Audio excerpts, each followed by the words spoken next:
ჩვენ ბოლო 4 წლის განმავლობაში 27 საზოგადოებრივი ცენტრი ავაშენეთ და გავხსენით და ქართულ სოფლებში 27 ადგილას ჩვენს მოხუცებს, შუახნის ხალხს და რაც თავი ახალგაზრდებს მივეცით საშუალება, რომ სოფლიდან გაუსვლელად 200-ზე მეტი საჯარო სერვისი მიიღონ, ჰქონდეთ უფასო კომპიუტერი, ინტერნეტი, წიგნი, მათ შორის ელექტრონული ბიბლიოთეკა.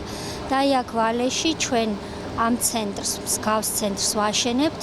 მშენებარია კიდევ 10 ცენტრი, რაც იმას ნიშნავს, რომ ჩვენ 4 წლის თავზე გვექნება ძალიან სერიოზული მასშტაბური ინფრასტრუქტურა მთელი საქართველოს მასშტაბით. სოფლის ხალხს ეს ძალიან უხარია და ის პრიორიტეტი, რაც მე ყოველთვის მქონდა, რომ სერვისების ხელმისაწვდომობა არ უნდა იყოს დიდი ქალაქების ფუფუნება იუსტიციის სახლების სახით, მიღწეულად შეიძლება ამის შემდეგ ჩაითვალოს.